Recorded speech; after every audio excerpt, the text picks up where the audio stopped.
Today's episode of This Week in Startups is brought to you by Wistia. Take control of your video marketing with powerful tools and analytics built specifically for business. Go to wistia.com/twist to get your free Wistia account today. And by ShareFile from Citrix, secure file transfer built for business. Visit sharefile.com, click on the microphone, and enter TWIST for a free 30-day trial. And by AWS Activate. It's easy to start and scale your business with Amazon Web Services. Check out free resources like one-on-one office hours with AWS Solutions Architects and much more. Learn more and sign up at aws.amazon.com/activate. Hey everybody, it's Jason Calacanis, and this is This Week in Startups, our news roundtable edition. We've got two heavyweights with us, Jessica Lessin of theinformation.com, and Rafat the Prophet Ali from Skift will be with us to discuss things like massive valuations for Airbnb, Secret, the most loved and hated app in the world, currently raising power round from David Sachs, Bill Lee, and Google Ventures' Kevin Rose, and some inside information from YouTube that Jessica has about kid stuff from theinformation.com. A lot of news on our plate, and we're going to discuss it all here in detail on This Week in Startups. Stick with us. That's what it's all about, man. They said money is the root of all evil. What? Funny how it feeds my people. Yeah. We ain't gonna live like equals until we get the money, spend the money, and defeat you. Yeah. Money is the root of all evil. What? Funny how it feeds my people. Yeah. We ain't gonna live like equals until we get the money, spend the money, and defeat you. Hey everybody, welcome to This Week in Startups. This is the program that you will find at thisweekinstartups.com or youtube.com/thisweekin or on Twitter at TWI Startups. And this is the program where I, Jason Calacanis, serial entrepreneur, 20-year vet of the technology wars, talks with really brilliant people about what's in the news, or maybe sometimes I do a fireside chat kind of thing where I talk to people. We've been doing it for over 400 episodes, 5 years or so. And listen, it's the highlight of my week. I love talking. I love talking to intelligent people. I like debating the hard topics. And nothing is harder than starting businesses and building companies. And that's what we do here on the program. And on Fridays at 1 p.m. Pacific, we do the News Roundtable. The News Roundtable is a pretty basic concept. Gina, who's our producer, and then Andrew, who runs the Launch Ticker. They just, they cover the news and they find the most interesting stories. And then we wrap out about it with typically journalists, entrepreneurs, or in some cases, in today's program, entrepreneur journalists. With me from skift.com is Rafat the Prophet Ali. Rafat originally started his career at inside.com, the original Inside, worked for me at Silicon Valley Reporter, then did paid content, then bought inside.com, sold it, and then I bought Inside.com and launched another company with that brand name. My God, Rafat, we've been in business or friends for 2 decades now. I know. Yeah, it's been a long time. Yeah, everybody that I think you and I know probably, we know pretty much the whole media tech world between the two of us. And I'm very proud to say I'm an investor in Skift. For people who don't know, Rafat, what is Skift? So Skift is a business information company that focuses on the business of travel.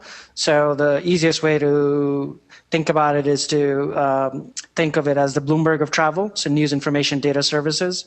And we've been around for about a year and a half. Now the largest news information site in the travel industry. Amazing, and it's a great vision. And what do you got, a dozen people working over there now? We are 10 people, so still small, seed funded, and but we're growing very fast. We have the media side, and we have 2 different subscription services. And our big focus for 2014 is creating the data services that will help us build and scale. It's a great site. Everybody go to skift.com. Great domain name as well. And we should talk about maybe putting it on AngelList. I just did my first AngelList syndicate. We should raise like another $300,000 or $400,000 for this thing and put it on AngelList syndicates. Also on the program, Jessica Lessin, who is formerly of the Wall Street Journal and now runs theinformation.com. Another journalist turned entrepreneur. Jessica, how are you? I'm great, thanks, Jason. Thanks for having me. Now it's what are you? 3 months into the information or 2? Around 4-ish. So we're getting old. No, still early days, but having a great time and growing our base and our team quickly. So $400 a year, it's not cheap, and you do about 3 stories a week, something like that? We're up to about 1 to 2 a day now. Oh, okay, wow. A regular 2 a day, two a day plus going forward. So we're of course focusing on high value journalism for professionals. So we leave the what happened today and some of the news to others, but focus on original reporting that we think business professionals who want to know what's going on inside the industry need to read. And it's really great stuff. I mean, you broke a lot of good stories about YouTube, and we'll get into one of them in a little bit. But the big news this week was Secret and Whisper making just major waves as Marc Andreessen absolutely, and this was like, I think, kind of a big deal, because for somebody as high profile as Marc Andreessen to criticize a startup publicly, which he really tried to couch. He said, I don't want to say the name of the startup, but even though I'm not going to say the name of it, he basically described Secret and how he, absolutely thinks that Secret. And then he actually got into it with the Whisper founder, Michael, who was actually on this program a couple episodes ago. And he said, I think as designers, investors, commenters, we need to seriously ask ourselves whether some of these systems are legitimate and worthy. In other words, should they exist in the world? That last part is me. And this is his quote, and if we find ourselves in such a situation unintentionally, what are we prepared to do to fix it, to make the world better versus worse? And again, then Mark Suster started chiming in. He said, I deleted Secret after a week. I loathe reading hateful, hurtful, misogynistic, gossipy BS. And I've added to defend myself, then deleted it again. He also said, anyway, so then I find out, after my friends absolutely just demolish Secret on Twitter, that my other group of friends, David Sachs, who's been on the program many times from Yammer, who's an LP in the launch fund, and Bill Lee and Kevin Rose, all friends of the show, all speakers at our event, funded Secret to the tune of $8 million. Jessica, let me ask you, should Secret exist in the world? I think it should. I mean, I think it's a really slippery slope to talk about. I mean, technology platforms are used for lots of things. Messaging, email, you sort of go through the history, the good, the bad, it's human nature. And we are certainly figuring out what the use cases around anonymous sharing are. Some ugly ones have reared their head. But, again, with the app, you only see what your network is talking about. And so I don't even think we have a very comprehensive sense of what is being used. So I think you really do have to separate. And of course, no VC should invest in it if they don't want to. No one's going to force their hand. But it's just really hard to make the case that new technology platforms shouldn't exist these days. Yes, that is a sort of technodeterminist approach, I think, Jessica, Sure. Respectfully. But we have seen some of these platforms result in massive bullying, massive amounts of suicide, and people being raped. Now, I'm not saying that Scout, which is a Marc Andreessen investment or an Andreessen Horowitz investment, but they wound up doing anonymous proximity hookups. And in that case, 2 or 3 children were But that's sought a out. point you're making. Yeah. I mean, you're making this sort of privacy, safety, location. Yes. Sort of, do we know how the product is used or how our children are using it and that kind of thing. Yes. That's, to me, is a different question. Let's answer that question. Should children be using this or not? What's the age limit? Well, is there a stalking capability? Like, you don't know where the person is, right? I mean, Well, they are. anonymous. No, it's anonymous. You'd have to disclose that. But just in this case, do you think that children who have been very much on FormSpring and Juicy Campus and other services harassing each other in a massive way, sometimes through spoof's account, and resulting in children killing themselves, do you think that these apps are something that children should use because they are much more efficient in terms of bullying? They're bullying on crack. They're 100 times more efficient to do a gang-up bullying of a child. Yeah. Should children use them? Yes or no?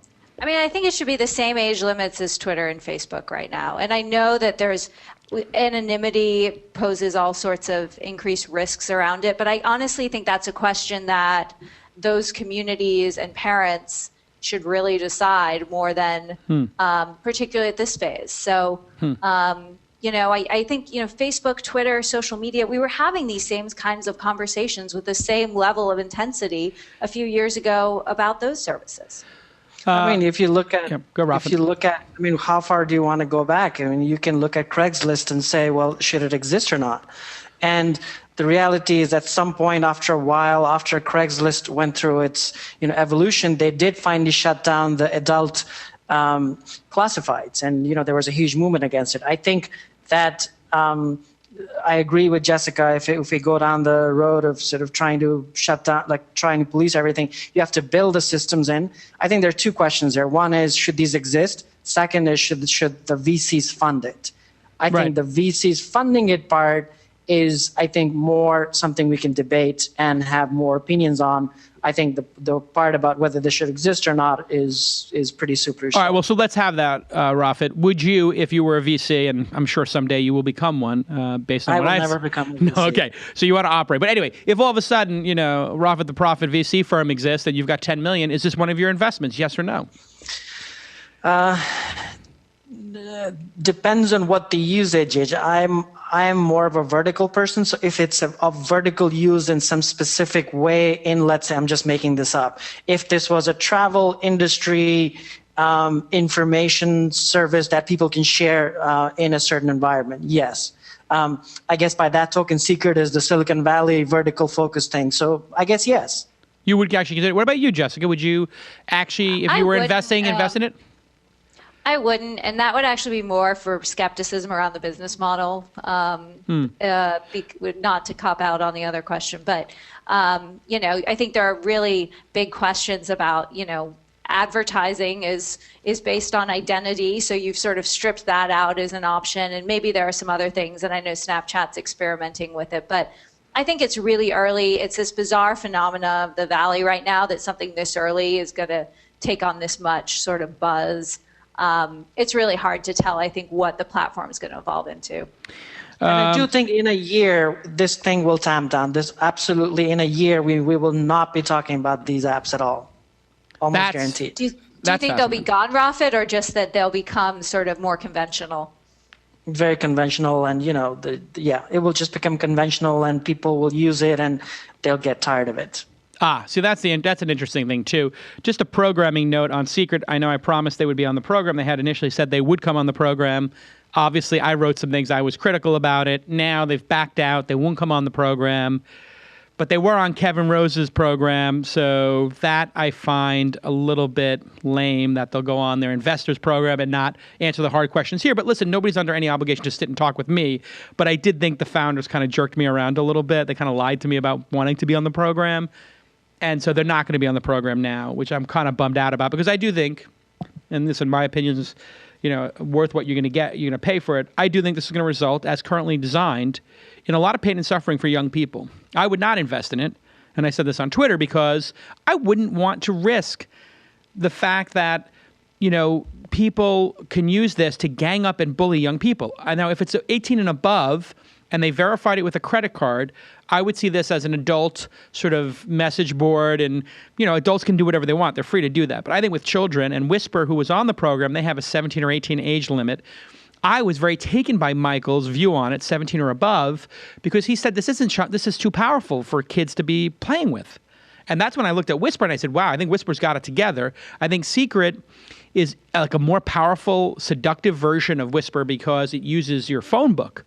And by using your phone book, it sort of creates the ultimate like bullying mechanism for these kids to then just gang up on each other. And, listen, that's just my opinion on it. I wouldn't invest in it on that basis. I also think that it doesn't provide a ton of value, because I went on it and I saw people lying about stuff with me that just didn't occur. Like somebody said, oh, I had gay sex with Jason and he's on Grindr. And I was like, well, I don't remember being on Grindr or having any gay sex in this life. So, and then I got to go police it. And so what you'll see is the people who are public figures like Wikipedia will then wind up suing or being slandered on here.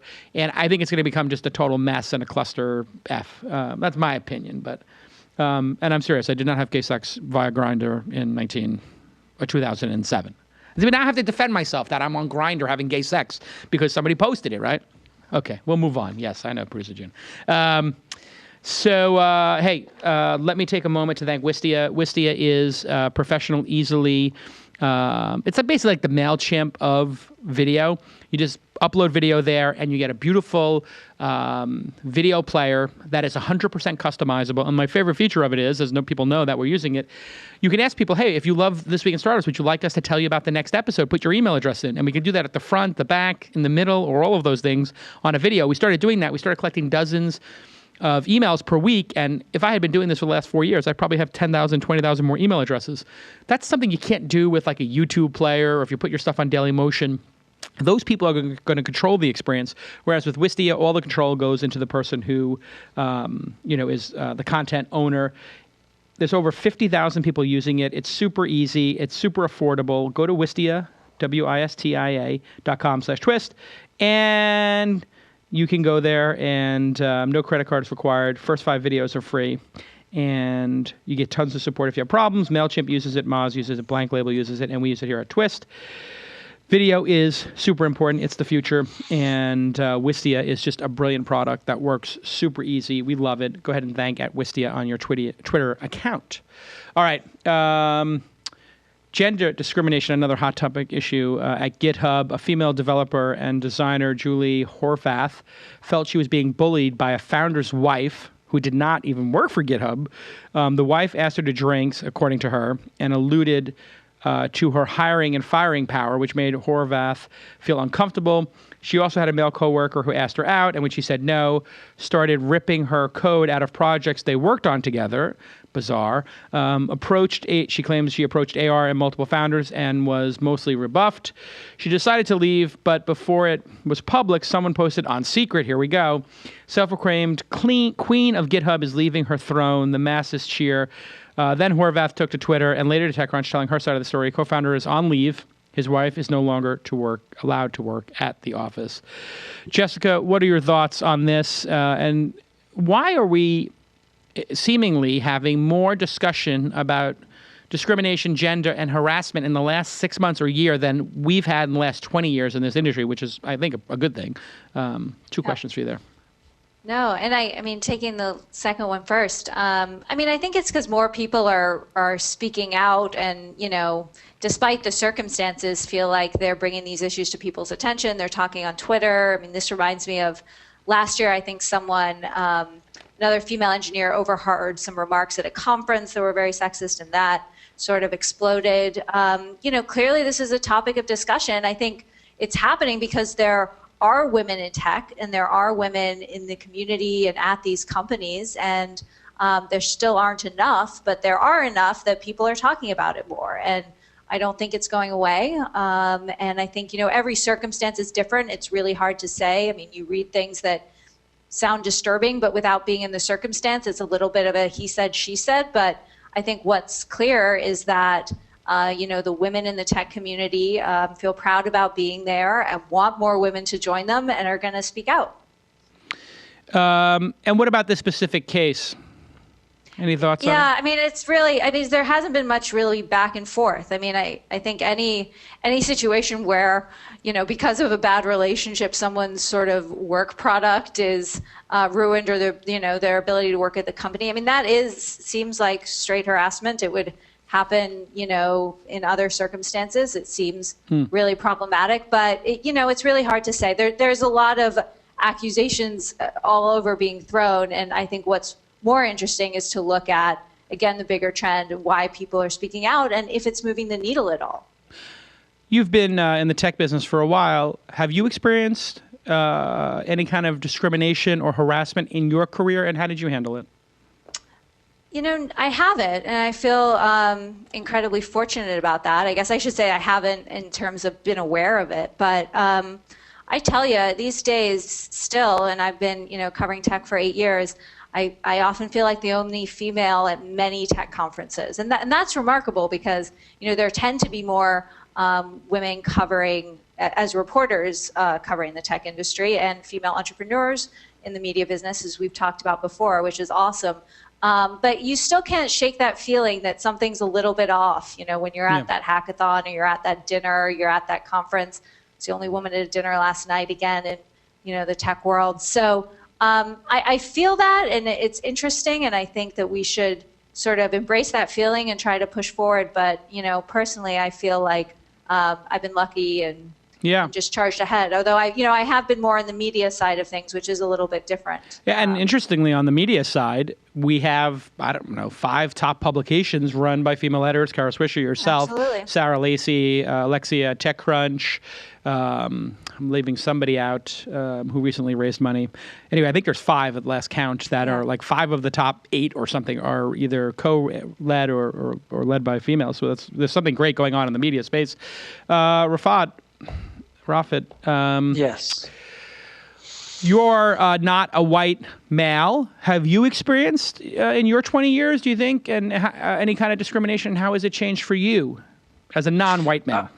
Yeah, it's a very interesting question. I mean, my view of diversity is of course sort of male, female, but is also people of color, sort of beyond the usual. So I'll have to say no. I mean, I came to America with $800 in my pocket, and sort of I am where I am now. So this story was only possible in America. It's my story, and I mean, you were the one who recognized me very early. So I think that says a lot in a lot of ways. And so I don't think so. There's macro issues of sort of discrimination in a larger sense, whether it's you feel it at the airport and other ways, but not in the tech media community per se. Yeah. So you're basically, you get secondary search 10 times more than I would expect to get it, and that's a real bummer as an American for you?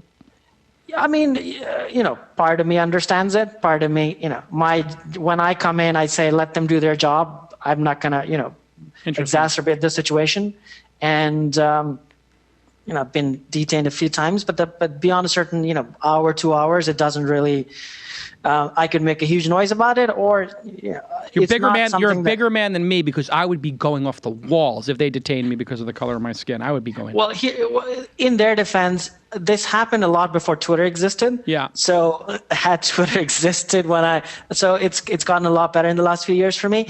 But had this happened when I was, on really? Twitter. So because of Twitter, you think that the agents are less likely to go after, young men of color? Saying I would have spoken out a lot more. That's what I would have said. Got it. I got it. Okay. On Twitter, but now, it hasn't happened to me recently. Yeah. Well, listen, I have to say, I'm very happy, and I'm also proud of this program and the conferences and my team, because we really focus on diversity at all the events, and we always focus on, diversity on all levels, like whether it's having companies just from other countries, which is a kind of diversity, right? And not all ideas that are great come from Silicon Valley, but also gender, age, race, whatever. We really focus on it here at Launch Festival and This Week in Startups. So I'm very proud of that track record.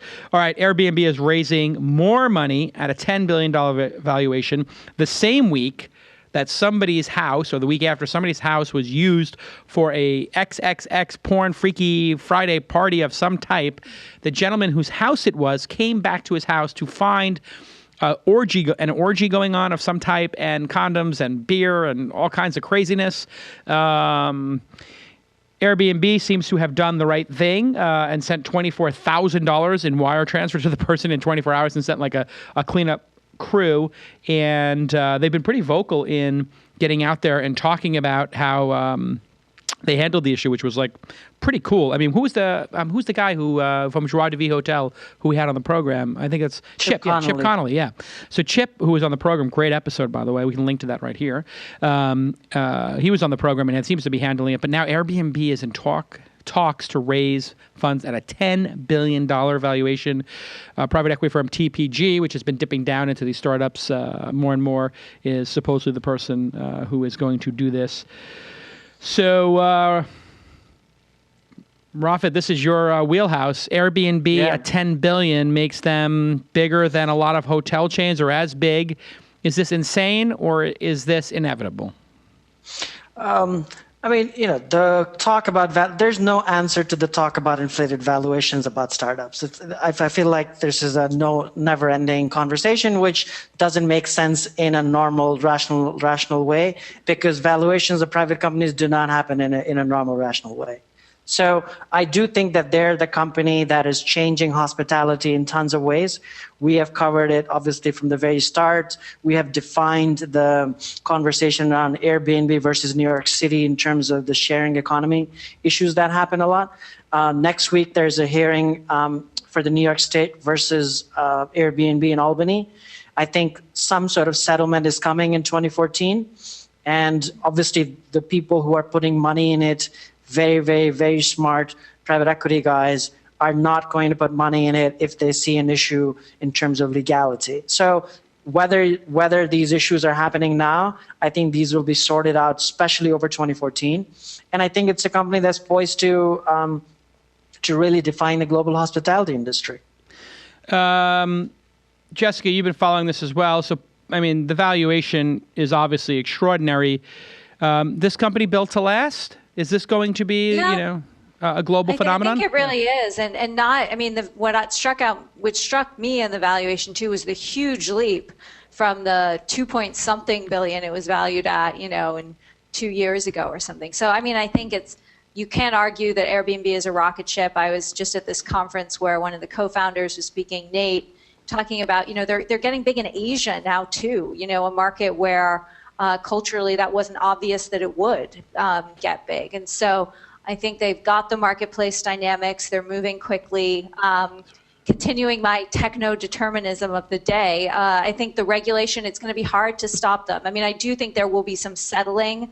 But, I say the same thing about Uber and the cab commissions. I mean, these things are too popular in the cities that I don't think that a type of regulation that wipes them out is really an imminent threat.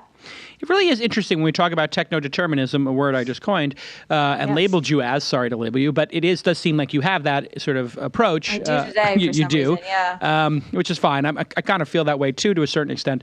But it actually seems to be permeating across a number of aspects of our society. I mean, pot legalization would be put into that category. The will of the people is that this should be legalized, and it is being legalized, right? And so it's not just in that area, but in other areas that I think we're seeing, like the government is kind of listening and saying, oh, well, you guys want Airbnb, so we're going to give it to you. In fact, producer Gina, you went to when you went to Japan for your vacation, you stayed in 3 different Airbnbs. So my question for you, Gina, is would you have been able to go to Tokyo, or was this like so much cheaper? Did you extend your stay for 2 more days or 3 more days? Or would you have, I'm kind of feeling like people can take more travel because these are so much more affordable. So you booked 2 of 3 while you were there already. That is a fascinating thing. Wow, producer Gina, you're living on the edge. You went to Airbnb. You went to Japan on one Airbnb for 2 or 3 days, and then you free rolled the rest. Wow, that is super impressive. I mean, it does seem like is this how people are traveling? Rafat, are people like now just like more freewheeling? Like, I'm going to get a ticket that I bought on my smartphone this morning. I know there's going to be an UberX or a Lyft for me when I land, and I'll just take it from there. I think certainly the millennials, and here I use the word millennial because I had a bet in the company that how long before I use the word millennial on the show. Anyway, millennials, the generation that's growing up now, I think are a lot more independent from in terms of using these tools, and certainly couch surfing, which was the pre-Airbnb phenomena, which could have become the Airbnb and sort of flamed out. Certainly helped reinvent backpacking in a big way, and I think Airbnb is certainly nobody talks about backpackers in that sense anymore, but certainly Airbnb helps backpackers stretch that money a lot further. I think that's certainly happening. One thing that I found interesting was I went to Boston and then New York and last year, and I didn't have a hotel in New York, so I told my admin, like, don't worry about it. I'll just take out hotel tonight. And I'll attempt to click and stay at the Ace Hotel or somewhere because I see the Ace Hotel on there all the time. And if it works, it works. And if it doesn't, then I'll call you in a panic and try to get me a room somewhere. Or I could stay with mom in Brooklyn. And so I actually have gone twice now to cities. Obviously, I wouldn't do this with child in tow, but and just booked on the spot a room, which was a pretty fascinating experience to land on a plane, with no car reserved and no hotel reserved. And when I landed, it was like 11:30 or something. I had to wait half an hour. So while I got to the city, the guy's like, "Where are you going?" I'm like, "Good question. Good question. I will let you know as we get closer when I click on hotel." And we had the Hotel Tonight founder on the program as well. Look, this program gets a lot of good guests. All right, listen, let me go to a commercial break. And when I get back, we're going to talk about Uber and Lyft being capped in Seattle, innovation being capped. And we'll do the big launch of the week. ShareFile by Citrix is back as a partner on the program. It is designed for business, this beautiful ShareFile, and it's super powerful. You can send files of almost any size securely, and it does a lot of interesting things. So here, if you look at my screen, when you're sending or requesting a file, this request a file feature is genius. I could send a file request and say, "Hey, please send me my statements," or "Please send me, the document you're working on," to somebody outside of our audience, and I can just give them. They don't have to sign up. They can just go to a URL and put the file in there, send it to me, and I will get. I can request that the person log in or not. I can expire it after a year or a month. I can get a copy of the file sent to me or to other people, and I can get. Here's another thing you can do. When you're sending files, you can say, "I want to know when they actually download it, and I want to limit each user to 1 download or 2 downloads." So if I was sending a deck, like a presentation deck, let's say, Rafat was sending his Skift presentation deck, and he only wanted me to open it 2 times, or he was sending it to 5 people and he doesn't want other IP addresses. You can see all that audit file, which is really great if you're doing important files. I'm not saying you're going to do this for a baby picture. You're going to do this when you are a business person who has a pitch deck or documents or signature files and all that kind of stuff that you really want to track the usage of. It works great. So visit sharefile.com, click on the radio microphone button, and use the offer code TWIST, TWIST. Visit ShareFile, click on the radio microphone button, and use the offer code TWIST. You'll get a free 30-day trial with no credit card required. And we have an exclusive for ShareFile video. The top 10 questions answered by investors on the program, including Dave Cohen, Dave McClure, Joanne Wilson, Steve Jurvetson, Brad Feld, Mark Suster, and a couple more. So if you sign up for ShareFile, use the offer code TWIST. You have to use TWIST. And then you send us through the request link to sharefile@launch.co. Once you request a file to sharefile@launch.co, we will send you this exclusive video with these top 10 questions asked by investors. How's that for programming and integrating a sponsor and their product into the program? I think it's pretty impressive. Great job to my partnership team. All right, everybody thank at ShareFile, and thank you to my friends at Citrix because they've been a long-term supporter of the program. All right, let's do Uber and Lyft capped in Seattle. City Council voted to cap UberX, not Uber black cars, I think, Lyft and Sidecar to 150 drivers at any given time, 450 total. Also issuing 200 taxi licenses to traditional cab companies. Had not given a new one since the moratorium in 1999. People in Seattle really made fun of these absurd ideas that we're going to cap innovation. Full disclosure, I am an investor in Uber. Jessica, what do you think of these caps? I think we'll see more of this, but again, I don't think it's going to totally derail, these companies over the longer term. It was funny, I heard recently, I didn't know this, that sort of UberX is banned from LAX, Los Angeles Airport, so they don't want, sort of the normal person cars doing that because, cannibalizing the cab business. But of course, UberX drivers are shipping passengers into the airport anyway, and someone I knew told me their driver said, pretend you know me, don't, so it looks like I'm your buddy dropping you off. So I think we'll see things like this. The bigger question is just for the cab companies to compete as well, and I think speaking in San Francisco, I use Uber constantly. I also use Flywheel, which is the taxi app, because sometimes it's faster. And I love that the cab industry in San Francisco's sort of rallied around Flywheel. So I think would they have done that? Would they have become more client-centric without Lyft and Uber, sort of? I don't think they would have. No. I mean, in fact, there had been tons of attempts to get that kind of app off the ground before that hadn't worked without that real present danger. All right, Rafat, you're also in the transportation, obviously, and travel business. Yeah. Falls in your wheelhouse. I think, what are your thoughts on this? Well, I mean, you have to come to, and you are a Brooklyn guy. So I think the real revolution that's happening is happening outside here in New York City. It's happening outside of Manhattan, which is I live in Queens, you've lived in Brooklyn. Our life has changed completely, absolutely 100% because of Halo, because of UberX. And because we're able to actually hail a cab as opposed to which you could trying to never get do. In the 80s or 90s, how many fights did we have to get into just to go to Brooklyn? I would get in a cab at 1 o'clock in the morning and say, I need to go to Brooklyn, and be prepared for a fight. And I actually had a whole speech to battle it out. And I'd say, listen, I know my rights. You have to take me to Brooklyn. I have your cab number. I have the police phone number in my phone, and I am going to write a letter to the Taxi Limousine Commission at this address, and I am going to report you for not taking me to Brooklyn if you don't take me. And then he'd be like, well, I'm getting off duty, so I'm off duty. I'm like, well, I'm already in the cab, and I'm not getting out till you take me. I mean, you went through those wars, right? Yeah, I mean, actually, I did not, only because I only moved to Queens when this app started coming in. So in the last year and a half, I've been living there. In the last 6 months, it really is the last 6 months where these Halo and UberX have become very, very, very common. And I just think that these transitory sort of capping things are only transitory, and all these things will, reach some sort of settlement. Did you move to Queens or feel more comfortable moving to Queens because these things existed or not? Yeah, I think so. Yeah. I mean, really? It impacted where you live? Yeah, we live in Long Island City, so it's really right across the river. Sure. Yeah. And like one of the things that we think was, if City Bike, which hasn't, by the way, been in Queens yet, is started in Long Island City, a lot of people will move to, even more people will move to Long Island City. Wow. So transportation in cities being pushed by technology companies is actually making it happen. Yeah, I think it changes the whole demographic of the city.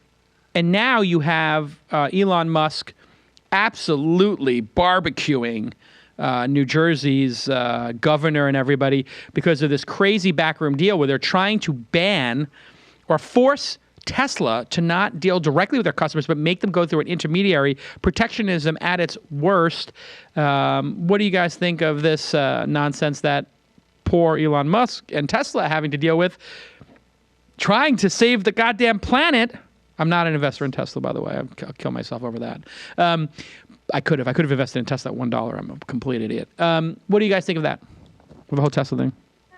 I mean, it seems like direct sales are also inevitable, to beat this dead horse. Technodeterminism. I know it's the word of the day, but this one actually, I mean, before, has the internet taught us anything, right? I mean, we're going to see the middlemen sort of pushed out of a lot of this stuff, and for whatever political reasons, Governor Christie doesn't want to get into this fight, but this seems like you will be able to buy your car any way you want, not too far in the future. I know, and Saturn tried to do that, and I love when we mentioned Elon Musk that they show that photo of him as Dr. Evil. It's too funny. All right, let's move on to our launch of. I'm sorry, Rafat. Did you have something you wanted to add about the absurd? Don't know. Yeah, it's just absurd. All right, let's move on to the Bing startup launch of the week.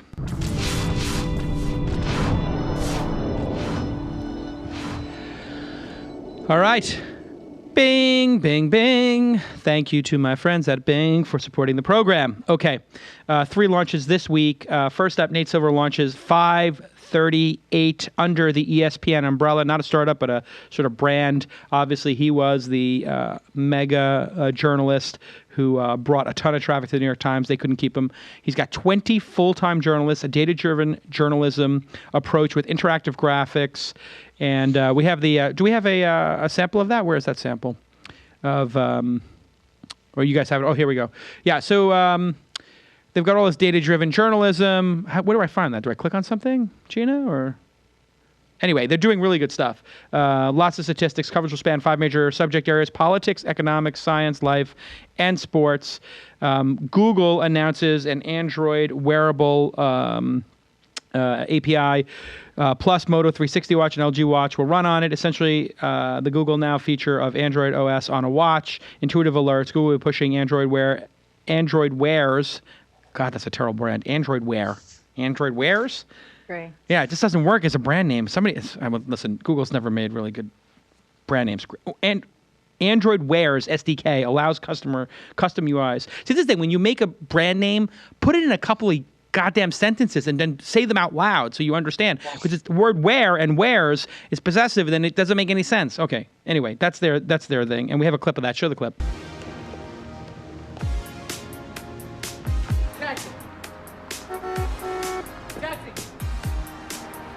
That does that? Just got a jellyfish warning. Tri-County? Let's go to Zuma. Morning, kids.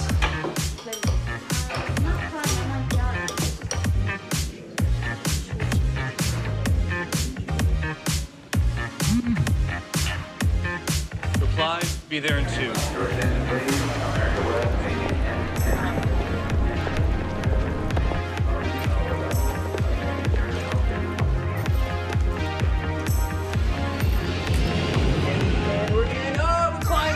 There it is. Okay, Google, what's the Syracuse score? Okay, I get it. My life is going to be amazing, and it's going to have a techno track, trance track in the background. My life is going to be awesome. Hey, Neil Young's Pono, I'll do some name dropping in a bit, has scored $4 million on Kickstarter for high-quality audio, planning to launch the Pomo Music online store and app, in addition to a portable player. Lots of testimonials from top musicians, and it replaces MP3s, which are just garbage, and losses FLAC files to improve audio quality. Something like $25 an album or $15 or something like that, and it's going to cost $300-$400 for this dedicated device. Let's play that clip of Neil Young. For the first time, you got to remember, these are young people. They're fresh. They're peaking. All their senses are there. Their vision is great. Their hearing is amazing. Their physical abilities are at their peak. Everything is tuned in, just like nature meant it to be. There's been very little damage. So just so I can sleep at night, I want to bring back Pono. I want to bring back real music. Pono means righteous. Pomo is the one, the whole. Got it. All right. That's very interesting. And just to do a little name dropping, I literally, like a year and a half ago, spent 3 hours with Neil on his ranch up there and drove in that very car where he's got like this really cool sound system where he shows you the different levels of music. And at the end of this 3-hour meeting, I said to him, this is a Kickstarter project. Don't raise venture capital. Just put it on Kickstarter. And he's like, you think so? And I was like, you have to do Kickstarter because you're Neil effing Young. You're going to easily raise millions of dollars. Everybody wants to support you. And I said, why don't you do like since you have all these artist connections, all these artists, because you showed me that video, like the clips he had. I said, why don't you make like a signature version? And that's exactly what they wound up doing of like Eddie Vedder's version or this version. Not to take any credit for that, but what's my idea? He's raised $4 million now? Jesus, wow! This might be one of the biggest Kickstarters ever for a better iPod, which is something people don't even think they want. Now it turns out they want it. So 4.6 million, by the way. 4.6? Yeah, just God right now. almighty! On the link. All right, so here we go. Jessica, from the information, I want you to walk through each of these, and now you have to play along with me. Take me through each one, and tell me in your thinking why one might be better than the other, and then ultimately build it up to tell me which one is your favorite. Obviously, we had 538. Oh, so you have to give me each one. I don't think this is going to be a shocker to anyone. Okay, go ahead. So 538, what do you think of that? I mean, I applaud and love all the new stuff going on in the media world. I think those guys are smart. Okay. Many of my good friends work there, so I can tell you that they're very smart. Great. But in all seriousness, great journalists committed to doing great journalism is a win for everybody. So I'm very excited about that. Okay, now take me through the Google Android wearable. Yes. So this is also obviously a really big deal. I mean, I think we're just starting now, thankfully, to move beyond these sort of one-off wearable devices and wondering how the ecosystem is going to come together to seeing Google and soon Apple, do full platforms. And I think that's going to be really exciting because one of my big questions about the space is literally like, how are all these things going to talk together? Where is my data going to be stored? How useful is it? And so this is a big first step in that direction. I love it, but I'm a media entrepreneur. It's not probably going to beat out the other one, but we should be very excited about this. And I think. Okay. And then finally, Neil Young's Pono. What are your thoughts on that? Have you ordered one? Are you going to order one? What are your thoughts? I have not ordered one. I really enjoyed the campaign. I applauded the Kickstarter, but now that I know it was your idea, I don't know how much credit I can give. I think, look, music audio is really hot right now. Look at what Beats has done. I think it will be successful, but I'm going to give a strong launch of the week to Nate Silver and all right. wishing them a ton of luck. There you go. That's your decision. I think that's a good decision. And just for the record, I think Neil would have gotten to the Kickstarter idea. But man, It was incredible to sit there with like a dozen people. And these were like heavyweights in the technology industry hanging out with Neil Young, giving him advice. And it's like, wow, that person, I mean, I don't want to say like what companies, but pick the 10 biggest companies in the Valley. And like 6 or 7 of them are just sitting there. And Neil Young's at the head of the table and he's talking about this stuff. And then cool. It was like one of the coolest moments of my life. I'm like, am I really sitting here with Neil Young? And he's asking me for advice. It was like pretty epic. Okay, so that's that. Now, Rafat, you have to take me through your thinking. Work backwards. Start with Pono and then work backwards up to Nate Silver's. So I think the days of trying to create a separate music device that is separated from your phone, I think as a mass market thing, it's pretty much over. That would be my sense of it. I think this will work very well. Neil Young's brand obviously will work very well here. In the early adopter set, this could be huge. I just think that it'll probably stop there is my sense. Okay, now Google Android Wear. Take me through that. Well, I think it's better that, I think it's slightly less awkward. It's way less awkward than the Google Glass. So I think people staring at watches has been done for the last, 200 years. I don't know how long the watch has existed. So at least, from a usage perspective, I see that wearable a lot better than, the Google Glass part. Okay, which great. So you like that. Now let's go to Nate Silver launching 538, data-driven, which is near and dear to your heart. What do you think of what he's doing? Well, I think, I'm a media information entrepreneur as well, like you two. And if I were to stay within the family, this would be the one I would pick. Okay. I just think that I wish he and his team would have the balls, sorry to say that, on TV or you can say anything you want on here. You can say it. The gumption. Go ahead. The gumption to do it outside of a giant media company's umbrella. That was lame. I agree. That would be my only thing. Why didn't he just raise like $10 million and own it? Why is he going to war? I agree. That was super lame to go to ESPN. Like, why not just start your own brand and own it? Like, bizarre. You got 2 entrepreneurs here. And let's face it, you have 3 media entrepreneurs here. I mean, he was more famous than the 3 of us. And we all raised money for our projects. How easily could he have raised money, Rafat? Well, if he kept using the word journalism, that would have been a little different. Would have been difficult. Yeah, data service, data insights and stuff. Yes, I think it would have been possible to raise enough money to start, maybe not 10, 15 million, but certainly a seed million, 2 million to start with. All right. Very good. So we have 2 for Nate Silver and his launch of 538. Now let me take you through my thinking here. All right. Nate Silver is lame he wants the Disney stock. Well played, Gina. Listen, Nate Silver's lame for not doing this as an independent company. It's dumb. I mean, he's just like, he's all the value. I mean, you got 20 employees. It's like, you could have just raised $10 million like Walt Mossberg did, and you'd be off to the races. So huge mistake there, but incredible product. And I love the fact that Vox and 538 are doing these, and Skift are doing all these unique things in regards to data-driven journalism and just like this sort of flight to quality that's occurring, the information being one of those things.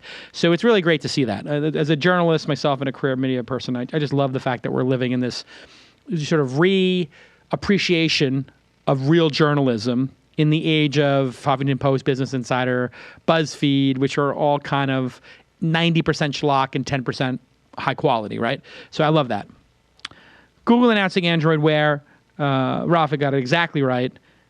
God, those glasses are awkward. People are getting assaulted based on how awkward they are. Something I predicted on this very program. It's a disaster. Google Glass is horrible. It's a piece of garbage. Everybody hates it. It'll be great for doctors to wear. We have this discussion every other week on the show. But a watch is brilliant, and an open watch platform is mega brilliant. It will have a huge, huge, huge success for that reason. Much more success than 538 will have in terms of impacting people's lives. But 538 will have a huge cultural impact. So you have this really interesting 2 different ways of having an impact.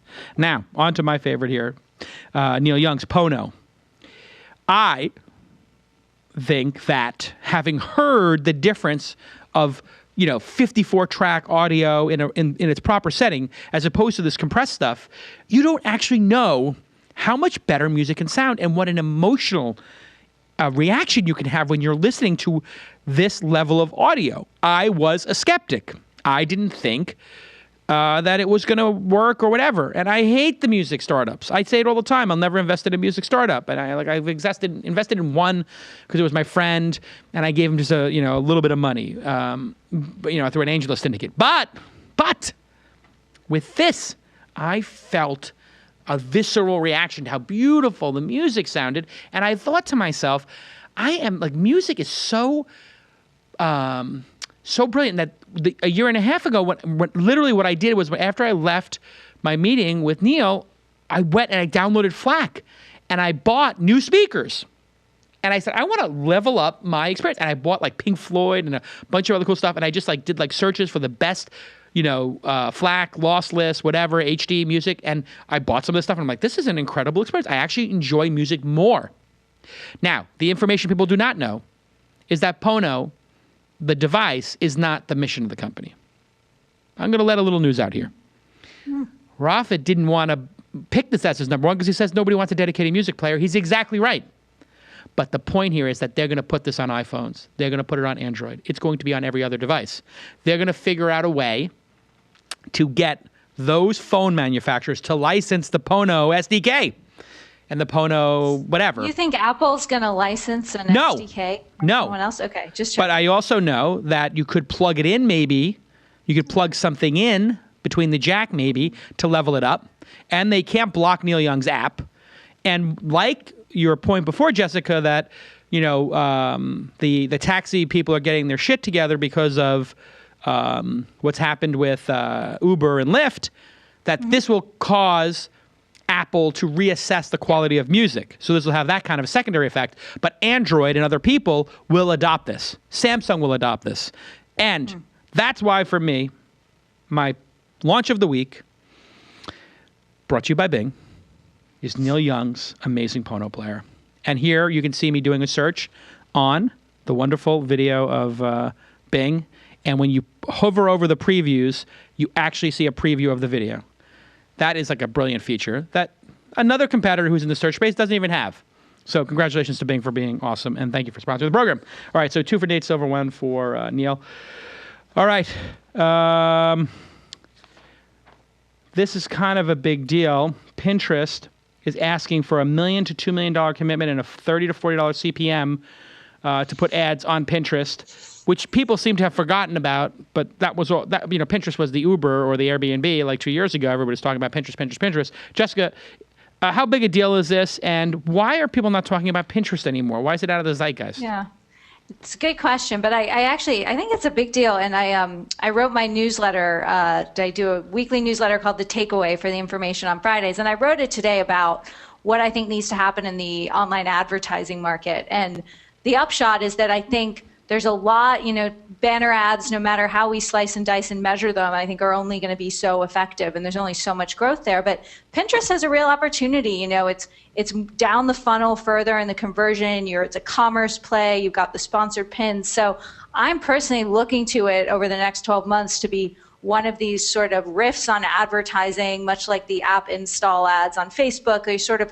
more native things, but kind of native plus. So I'm personally very excited about it. And explain what that native plus means. Explain native plus. So I'm going to coin this now. Yeah. So, native advertising is kind of that the ad is sort of embedded into the service. So a sponsored tweet is what is a tweet, and therefore it is native to Twitter and a native ad. In the media business, we're seeing more sponsored content, sponsored articles. A Facebook feed story is another example. And everyone's rushing to this because, shocker, banner ads are boring and distracting and no one looks at them. So why not, make the content sort of resemble what the person's doing on the site? And, I think in theory it sounds great. I think that you have a few big issues. You have still this supply and demand problem, which is fundamentally what affects ad prices in the market. And so I don't think native advertising is the be-all, end-all. But if you have something that is native to the medium, but also sort of does something more and has that level of engagement. I think video is promising for this reason. And I think Pinterest, and I do highlight it in this piece and others, because I think there's a lot of potential there. And they've taken it slow, to being out of the zeitgeist. They haven't done a lot because they haven't just wanted to throw up affiliate links, and they sort of tried that for a while. They've been trying to get it right. And I don't know enough yet to know if they're going to execute on that, but I think it's very exciting, and that people who are doubling down and betting on online advertising should really look at Pinterest closely in the next 12 months. Very interesting, and thank you for that explainer. Rafat, what do you think? Pinterest. Well, zeitgeist, out of zeitgeist for whom? Not out of zeitgeist for the millions and millions of people that are using it. Yeah, correct. So I think that they've taken a very deliberate strategy, and I think it's a huge deal in the travel industry. Tourism boards, hotels are using it in a huge way. They just launched a product 3 months ago, focused on the travel industry, and this was focused primarily on the tourism part of it. And they're trying to do what Jessica was saying. They're trying to go more and more down towards the funnel where you can actually transact. So I think that's where they're focused on long term.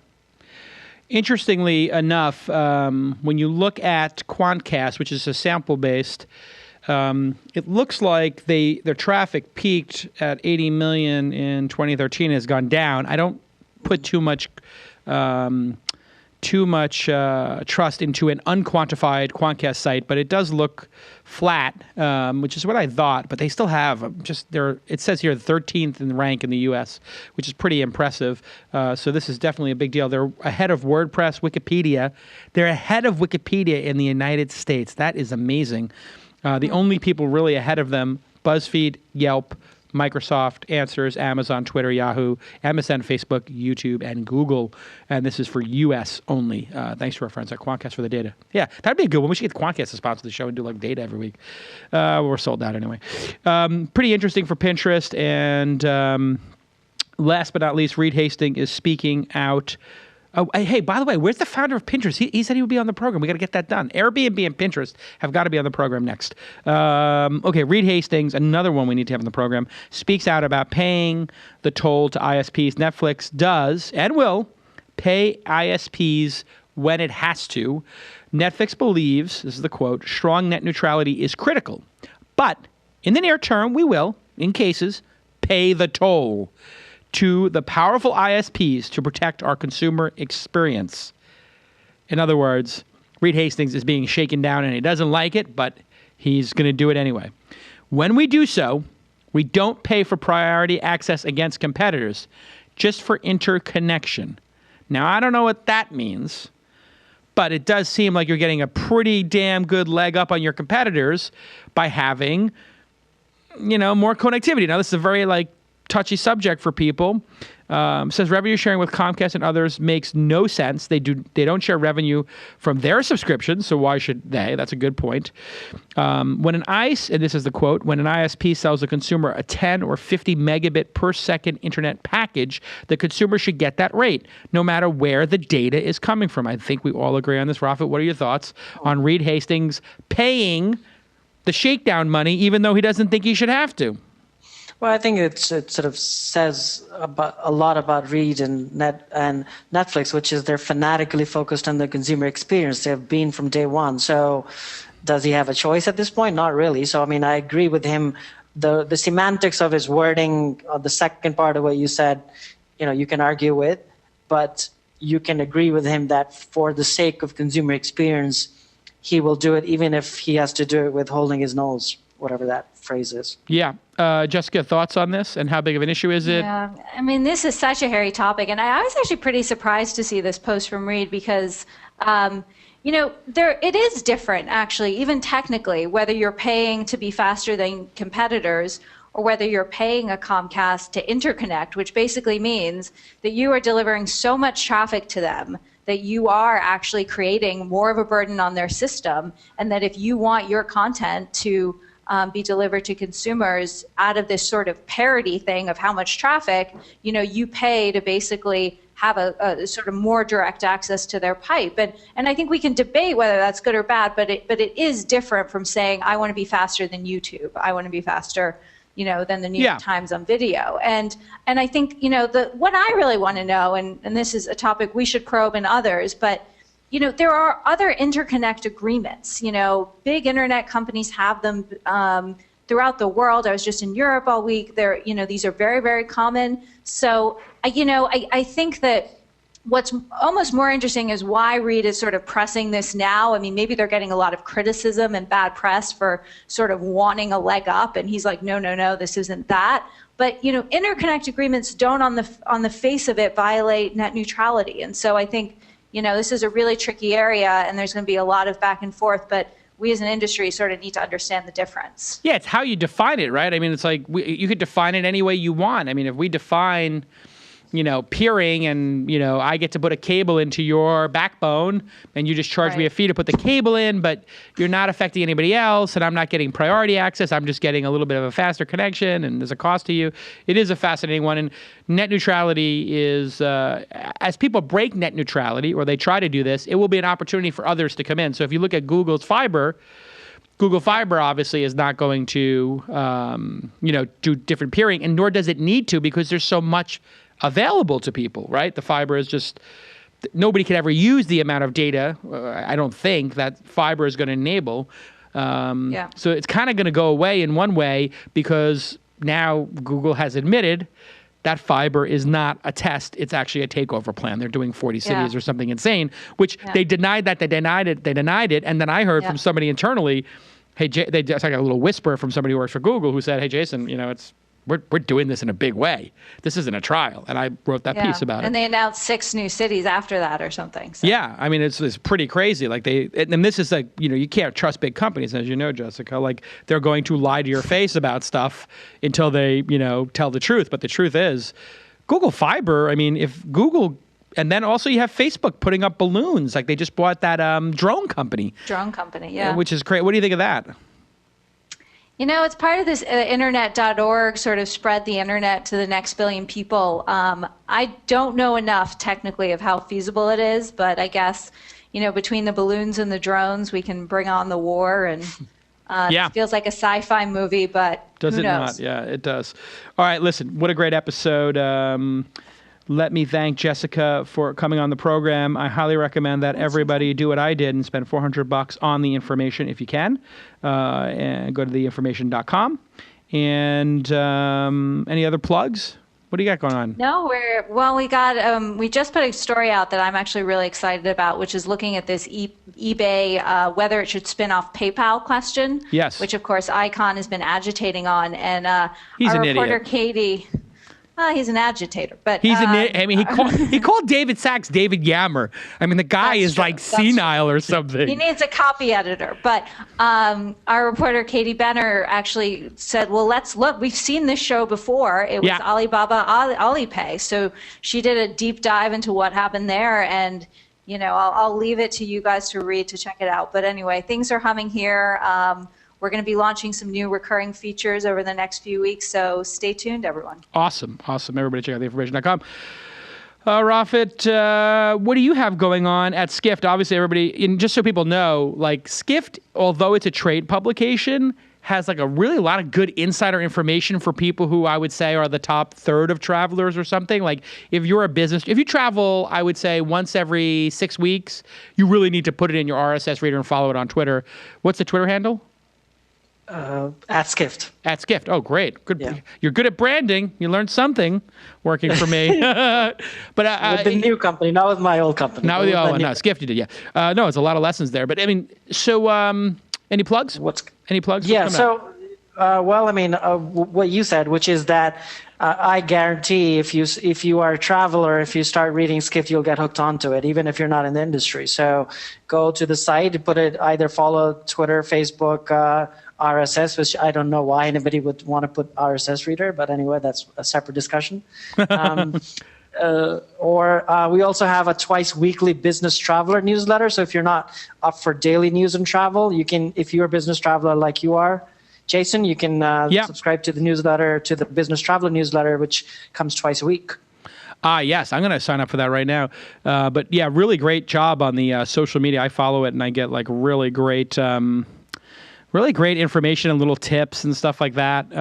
Really well done. It's who knew that travel was such a big space? I'm really excited to be an investor. It's only the world's largest industry, by the way. I know. That's what you told when you told me that when we had dinner, and I was like, Yeah. wow, is this going to be big? And you're like, well, it's the biggest industry. I was like, I guess that would be a good starting point. But we should really do this. Let's talk offline. But like I said, I just did that first AngelList thing. We should open up your A round or do A plus or something, because I think that my AngelList syndicate would go crazy for this, because obviously they can understand it and use it, and it's obviously going to get a great return for everybody, I think. But anyway, I'll drop you notes. so anyway, yeah, everybody go check out Skift. It's really amazing. It's really great to just read and skim Skift. There you go. All right, follow us at TWI Startups. And I think Jessica is, what is Jessica's Twitter handle? At The Information and at Jessica Lessin. Yeah, Lessin, and at Rafat. He's part of the First Name Club, Rafat. Thank you. Follow at launch. We get new updates, 5 new updates per hour at the launch ticker, which is sort of the anti-information, although we link to all their stories. That's where you get the short, brief updates that link to great, big updates. So go to at launch ticker and follow that on Twitter, 5 updates an hour. Really, if you're really a news junkie and want up-to-the-minute stuff. Jessica is Jessica Lessin. Rafat is Rafat. Jason is at Jason. And thank you to producer Gina. Thank you to Andrew doing the launch ticker, Jade and Emily just making the event super tight and awesome, Demont and Luke and Brandon for keeping the lights on. I'm at Jason, and we'll see you next time. Yes, and hey, before I forget, thank you to my friends at Bing, at ShareFile, and at Wistia. We could not do a program of this exceptional, if I do say so myself, technical, editorial, and hosted quality, and I'm including myself in that, if we didn't have resources to do it properly. A lot of goddamn work goes into this show. If you knew the pain and suffering that occurs in the show, the fights and the debate, you would be like, oh my God, it's literally 4 or 5 people all week long trying to figure out how to make Tuesday and Friday awesome for the audience. And that's because of those sponsors. So if you are a fan of the show and you made it to this moment, just take out your Twitter on the 405 while you're driving. You don't need to look at the road just for a second. It's more important. I'm joking. And just say thank you at Bing, at ShareFile, and at Wistia. If you do that for me, really, it means a lot, because they see it and they're like, oh, Jason has rabid fans who will thank the sponsors on Twitter, on their personal Twitter handles. They must really love the show. We should keep sponsoring. And you know what? The show sold out for 6 months in advance. So good job, everybody. All right, native ads. Right, exactly. This is as native as it gets. We only put stuff on the program that we actually use. So that's pretty good, too. All right, enough. Thanks again, Jessica. Thanks again, Rafat. And we'll see you all next time on This Week in Startups.